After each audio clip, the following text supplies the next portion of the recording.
The Holy Bible, New King James Version, 1 Samuel 4. And the word of Samuel came to all Israel. Now Israel went out to battle against the Philistines, and encamped beside Ebenezer, and the Philistines encamped in Aphek.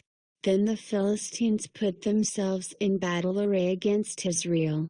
And when they joined battle, Israel was defeated by the Philistines, who killed about 4,000 men of the army in the field. And when the people had come into the camp, the elders of Israel said, "Why has the Lord defeated us today before the Philistines? Let us bring the ark of the covenant of the Lord from Shiloh to us, that when it comes among us it may save us from the hand of our enemies." So the people sent to Shiloh, that they might bring from there the ark of the covenant of the Lord of hosts, who dwells between the cherubim. And the two sons of Eli, Hophni, and Phinehas, were there with the ark of the covenant of God. And when the ark of the covenant of the Lord came into the camp, all Israel shouted so loudly that the earth shook. Now when the Philistines heard the noise of the shout, they said, "What does the sound of this great shout in the camp of the Hebrews mean?" Then they understood that the ark of the Lord had come into the camp. So the Philistines were afraid, for they said, "God has come into the camp." And they said, "Woe to us! For such a thing has never happened before. Woe to us! Who will deliver us from the hand of these mighty gods? These are the gods who struck the Egyptians with all the plagues in the wilderness.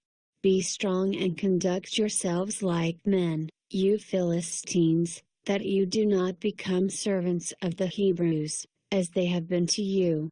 Conduct yourselves like men, and fight." So the Philistines fought, and Israel was defeated, and every man fled to his tent. There was a very great slaughter, and there fell of Israel 30,000 foot soldiers.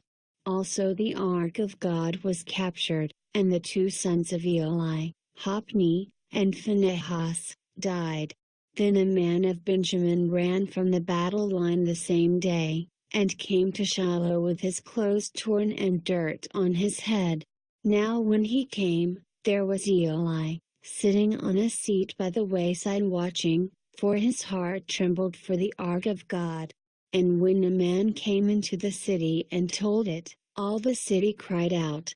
When Eli heard the noise of the outcry, he said, "What does the sound of this tumult mean?" And the man came quickly and told Eli.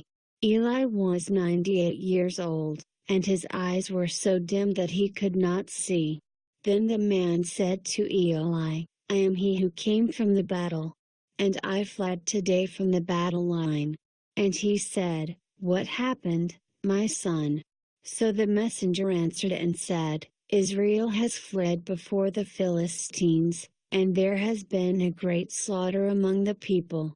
Also your two sons, Hophni and Phinehas, are dead, and the ark of God has been captured."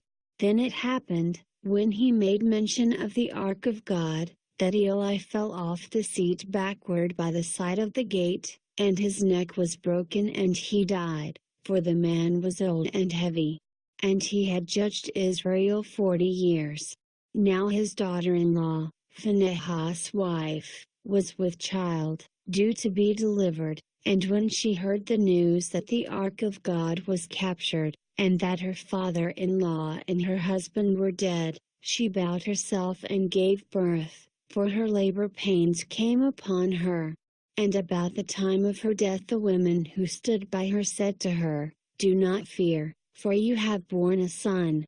But she did not answer, nor did she regard it. Then she named the child Ichabod, saying, "The glory has departed from Israel." Because the ark of God had been captured and because of her father-in-law and her husband. And she said, "The glory has departed from Israel, for the ark of God has been captured."